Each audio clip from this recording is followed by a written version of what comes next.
intelligent, je vais effectivement dérouler avec vous les questions qui se posent sur cette époque très particulière que nous sommes en train de connaître.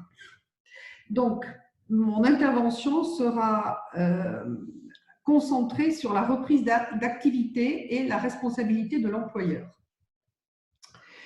L'employeur a une obligation légale dont on a beaucoup entendu parler, qui est ce qu'on appelle une obligation de moyens renforcés. Si on reprend l'article du Code du travail, la situation est particulièrement claire.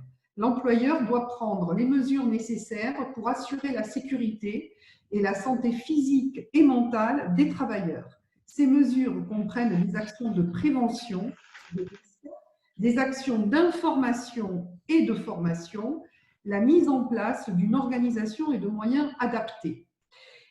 L'employeur doit veiller à adapter ces mesures pour tenir compte du changement de circonstances et doit tendre à l'amélioration des situations existantes. Donc, vous avez bien compris qu'il n'incombe pas à l'employeur de garantir son salarié de l'absence de toute exposition à des risques, mais à charge pour l'employeur de les éviter le plus possible et s'ils ne peuvent être évités, de les évaluer régulièrement en fonction notamment des, ouvrez les guillemets, c'est très important, recommandations du gouvernement afin de prendre ensuite toutes les mesures utiles pour protéger les travailleurs exposés. Donc, vous, employeurs, il vous incombe de réorganiser votre activité au regard de la pandémie, de mettre à jour votre document unique d'exposition aux risques professionnels et de mettre en place des mesures dites de prévention. Alors, la réorganisation de l'activité est effectivement une charge très importante. Vous devez, dans le cadre de cette réorganisation, penser avant tout et avant toute chose au télétravail. Depuis le passage au stade 3, la mise en œuvre du télétravail doit être impérative, dès lors que le poste de travail le permet. Le télétravail ne peut être mis en œuvre dès lors, à partir du moment où vous pouvez aménager le poste afin de permettre la sécurité de votre système d'information naturellement et la continuité de l'activité. Il est extrêmement important de se reporter en la matière, si vous n'êtes pas pourvu de charte du télétravail, aux questions-réponses mises en ligne par le gouvernement à destination justement des entreprises. Il y en a beaucoup qui n'ont pas un accord d'entreprise sur le télétravail ou une charte d'entreprise.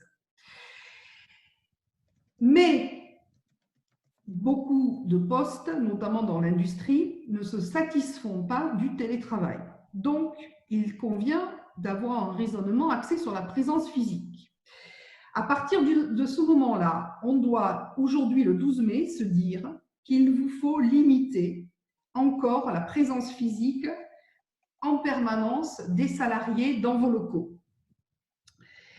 À partir du moment où il y a un retour des salariés dans les locaux, c'est un retour progressif et il vous faut avoir des réflexes en la matière.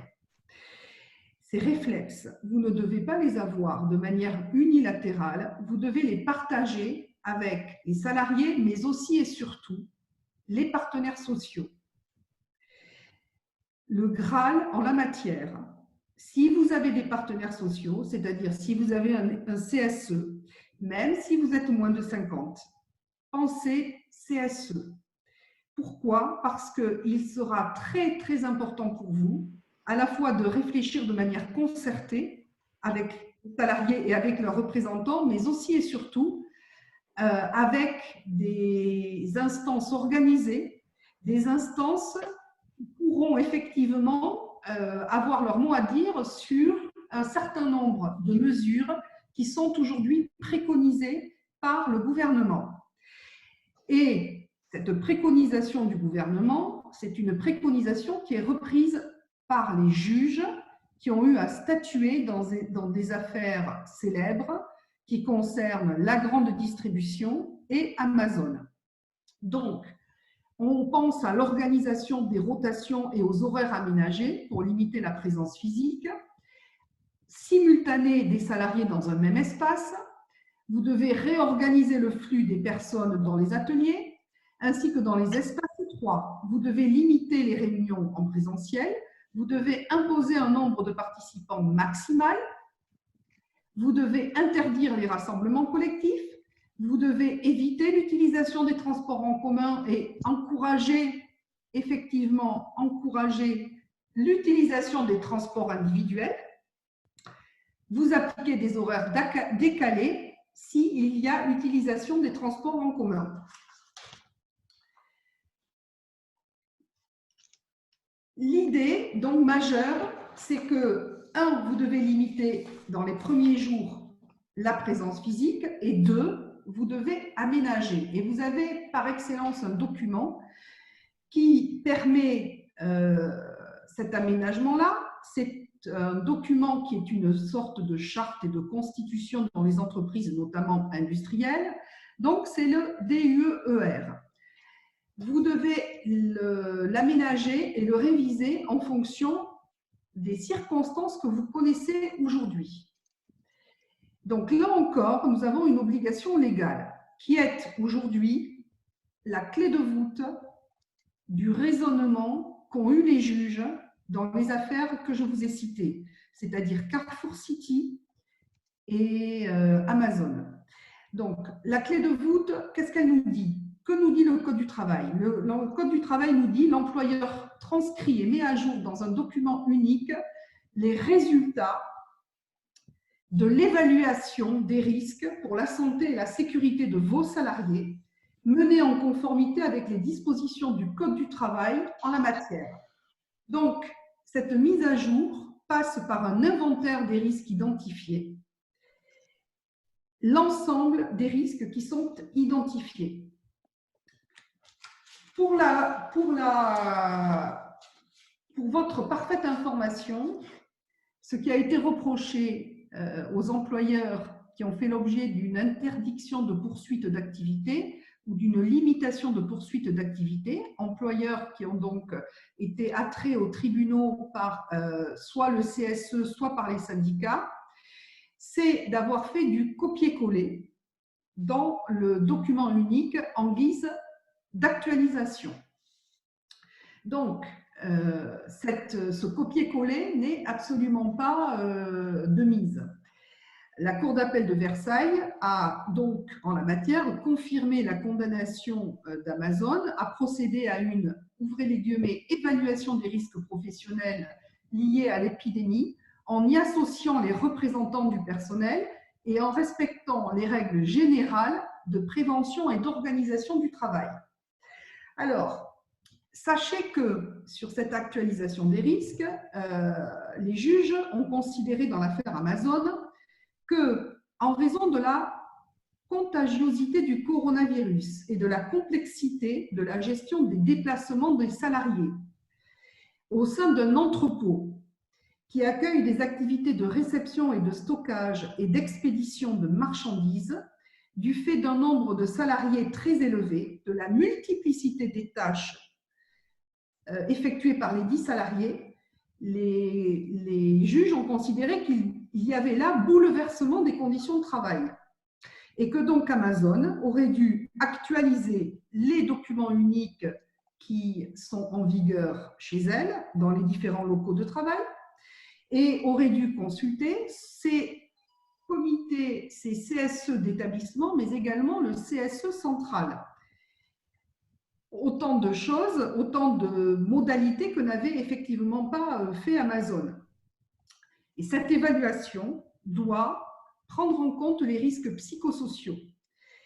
Il ne va pas vous échapper que quand on lit la motivation de la Cour d'appel, on comprend parfaitement la quadrature du cercle à laquelle est confronté l'employeur. La Cour d'appel dit la chose suivante, que même si Amazon avait pris certaines mesures dès le début de l'épidémie, à savoir aménagement du travail pour limiter les contacts physiques, nettoyage plus fréquent des lieux, mis à disposition de GEL plusieurs documents, dont les procès-verbaux des réunions du CSE, mais aussi des lettres d'observation de l'inspection du travail, avaient fait état, ouvrez les guillemets, d'un climat particulièrement anxiogène lié à la situation inédite créée par la pandémie dans un contexte de travail tendu et rendu encore plus difficile en raison de l'injonction du gouvernement de rester chez soi et du fait de la modification substantielle des conditions de travail.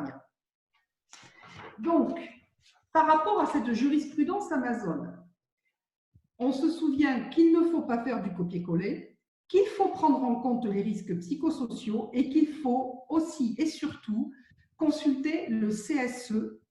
Quand on a la chance de disposer, parce qu'on est une entreprise de plus de 300 salariés, d'une commission sécurité, on consulte naturellement la commission sécurité et on consulte son CSE.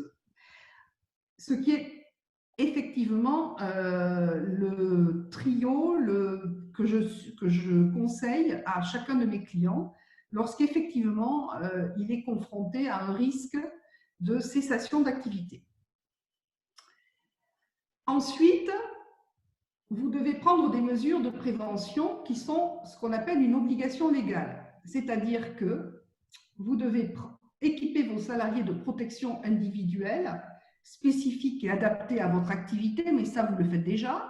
Vous devez leur rappeler les gestes barrières, vous devez mettre en œuvre les règles de distanciation et vous devez désinfecter et nettoyer vos locaux. Naturellement, pour faire cela, vous aurez en tête le protocole de déconfinement qui a été mis en ligne par le ministère du Travail.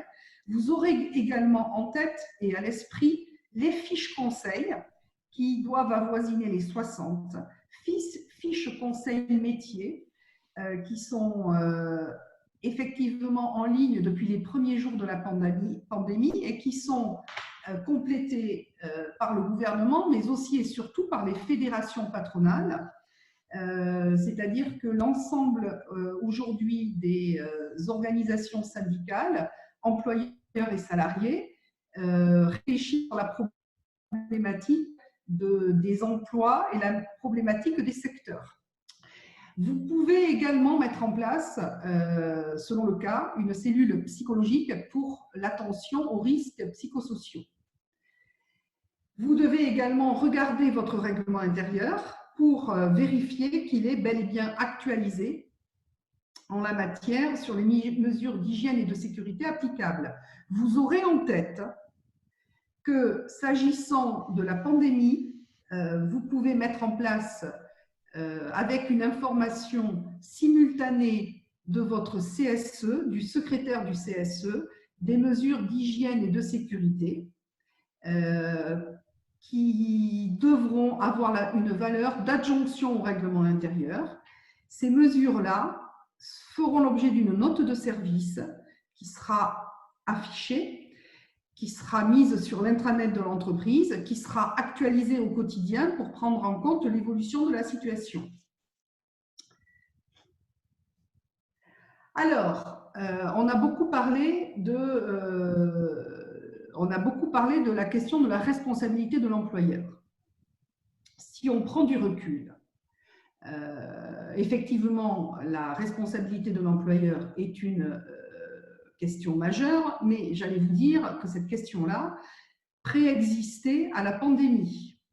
Simplement, elle a été mise en lumière et elle a fait l'objet d'un focus beaucoup plus particulier en raison effectivement des circonstances très particulières que sont la pandémie et qui ont provoqué chez un certain nombre d'intervenants, mais sachez que ça dépasse le cadre de la société et de l'employeur du secteur privé, donc qui a provoqué cette question de la responsabilité, a provoqué de nombreuses réflexions.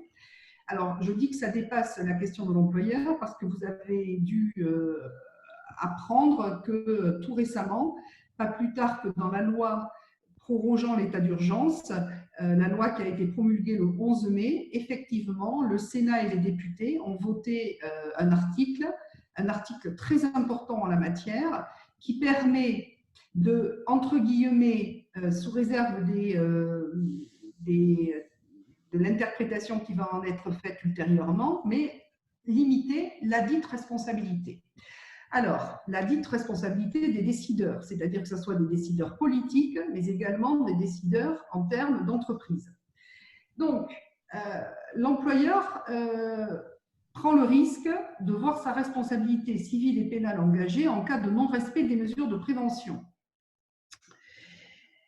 La responsabilité civile peut être engagée lorsque l'employeur provoque des situations de danger avérées. Alors, vous allez me dire que des situations de danger avérées sont constituées par des situations qui vont à l'encontre des préconisations dont on a parlé. Par exemple, maintien dans un même espace de travail de personnes dites vulnérables avec des salariés présentant le symptôme du Covid-19. Alors, dans un cas comme celui-là, quelles sont les possibilités qu'ont les salariés et les syndicats pour réagir? Le non-respect de ce type de mesures de prévention peut entraîner légitimement ce qu'on appelle l'exercice du droit de retrait. Le droit de retrait peut être exercé par le salarié. Le droit de retrait est exercé lorsque le salarié décide de se retirer d'une situation de travail dont il a un motif raisonnable de penser qu'elle présente un danger grave et imminent pour sa vie ou pour sa santé. Il doit immédiatement alerter l'employeur de cette situation. Il s'agit là d'un droit individuel et dit subjectif. Le droit de retrait vise une situation particulière de travail, je vous le dis tout de suite, et ne vise pas la pandémie en général. Dans le contexte actuel, si vous, employeur, avez mis en œuvre les dispositions prévues par le Code du travail dont on a parlé, les recommandations nationales qui figurent sur le site du ministère du Travail visant à protéger la santé et la sécurité de votre personnel, si vous avez informé et travaillé avec le personnel et avec les institutions représentatives du personnel, il ne devrait pas y avoir de droit de retrait justifié. Deuxièmement, l'employeur peut également s'exposer à ce qu'on appelle un droit d'alerte. Donc, le droit d'alerte peut être manié, peut être exercé par le CSE, qui exerce ce rôle de droit d'alerte en se faisant le porte-parole de réclamations formulées par les salariés ou bien en se faisant simplement le témoin et l'acteur d'une situation que le CSE estime anormale. Donc, dans ce cas-là, vous êtes saisi, vous, employeur, et vous devez immédiatement diligenter une enquête. S'il y a divergence de vue entre vous et le CSE, ou si vous estimez que vous n'avez pas la même manière de voir les choses, et si vous estimez que vous n'avez pas à mettre en place les méthodes, les décisions que vous demande le CSE pour faire cesser la situation, dans ce cas-là, vous devez provoquer une réunion extraordinaire du CSE, au plus tard dans les 24 heures du droit d'alerte, et vous devez alerter l'inspection du travail et la CARSAT. À côté de ces mesures, du non-respect de ces mesures de prévention qui peuvent, le dit non-respect pouvant générer un droit de retrait, pouvant générer au niveau collectif un droit d'alerte. De manière exceptionnelle, au niveau individuel, certains salariés pourraient estimer qu'il y a lieu à prise d'acte de la rupture du contrat de travail en invoquant des torts de l'employeur, en invoquant un défaut de protection. Il pourrait également décider de saisir le Conseil de prud'homme en résiliation judiciaire du contrat. Tout cela mérite naturellement une démonstration de la faute de l'employeur et du fait que l'employeur a commis une faute grave. Ça, ce sont les trois hypothèses de mise en cause de la responsabilité civile. Vous avez également, et de manière plus classique, la déclaration d'accident du travail ou de maladie professionnelle et, le cas échéant, une reconnaissance de faute inexcusable si, à la base, naturellement, il y a lieu à reconnaissance d'un accident du travail ou d'une maladie professionnelle. Alors, juste pour évoquer le sujet qui est un sujet d'importance, mais qu'il était déjà avant la pandémie, aujourd'hui, on ne pense pas qu'il saurait y avoir déclaration, qu'il devrait y avoir déclaration d'accident du travail si un salarié estime avoir contracté dans vos locaux le Covid. Pourquoi? Parce qu'il faudrait démontrer un fait soudain au temps et au lieu de travail qui provoque des lésions. Donc, effectivement, sur ces 3 points, sur ces 3 critères, cela ne devrait pas être le cas. En revanche, on a la problématique de la maladie professionnelle. Sachez qu'aujourd'hui, le Covid-19 ne figure pas parmi les maladies listées comme étant les maladies professionnelles indemnisables découlant d'une loi ancienne qui a été réactualisée périodiquement. Et cette loi est présentée sous forme de tableau. Aujourd'hui, donc, le Covid-19 dans les entreprises privées industrielles, sachez que le Covid-19 n'est pas considéré comme étant une maladie professionnelle. Cela ne veut pas dire que demain, elle ne le soit pas. Simplement, il conviendra, sauf si la législation évolue, que le salarié qui sollicite une telle reconnaissance prouve qu'il a contracté le virus en temps et au lieu de travail habituel et qu'effectivement, dans ce cas-là, il y a eu une incapacité permanente d'un taux au moins égal à 25% d'incapacité. Sachez que certaines associations et certains syndicats soutiennent aujourd'hui l'idée de mettre en place un fonds de garantie, à l'instar des fonds qui avaient pu être mis en place dans le contexte de l'amiante. Alors, Patricia, nous avons une remarque disant que comme maladie professionnelle, sauf pour les professions de santé, oui. ce qui me permet de rebondir en disant que n'hésitez pas à poser vos questions sur le chat. Patricia va bientôt avancer, Abdel prendra la suite et à l'issue des 2 interventions, on passera aux questions. Absolument. Donc, c'est raison pour laquelle j'ai souhaité circonscrire l'analyse en disant qu'on parle d'entreprise industrielle. Aujourd'hui, effectivement, la maladie professionnelle a été reconnue pour le secteur, entre guillemets, des soignants, mais ce n'est pas le cas dans les autres secteurs. Raison pour laquelle certains syndicats et associations souhaitent qu'il y ait une extension du périmètre de la maladie professionnelle. Donc, la responsabilité civile est une chose, la responsabilité pénale en est une autre. La responsabilité pénale pourrait être engagée dans le cadre de la mise en danger délibérée de la personne d'autrui ou en cas de, et ça c'est très important, de faute d'imprudence, de négligence ou de manquement à une obligation de prudence ou de sécurité. Ce qui veut dire, c'est que ce n'est pas en la matière un délit intentionnel. Le juge ne vous reprochera pas de ne pas avoir eu, d'avoir eu plus exactement l'intention de mettre la vie d'un salarié en danger, mais pourrait, le cas échéant, vous reprocher une faute d'imprudence ou de négligence. C'est ce qu'on appelle la particularité des délits en droit du travail. Enfin, en termes de responsabilité pénale, si vous n'informez pas et consultez pas votre CSE, vous pouvez avoir un risque de délit d'entrave s'agissant, par exemple, de la mise à jour du document unique. La responsabilité de l'employeur est une chose. La responsabilité du salarié, à laquelle on pense peu, en est une autre. Et c'est effectivement extrêmement important, car le Code du travail impose au salarié de veiller certes à sa propre sécurité, mais également et surtout à celle de ses collègues. Et les salariés pourraient de ce fait voir leur responsabilité engagée, notamment en cas de non-respect des gestes barrières. On rappellera que le salarié qui est victime d'un accident du travail et qui a pour origine sa propre faute peut perdre tout ou partie de son indemnisation. Donc, en conclusion, il convient de généraliser et sensibiliser les salariés aux gestes barrières.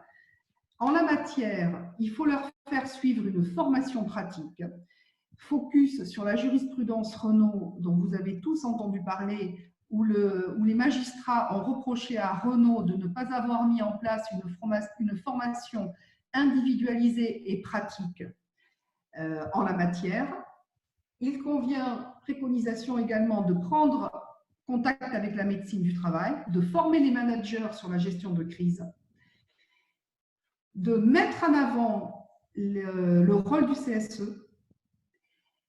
Je terminerai par un tableau qui a le mérite de mettre en exergue ce qui est obligatoire, ce qui est recommandé, l'apport de la jurisprudence, qui effectivement nous enseigne tous les jours de nouvelles préconisations.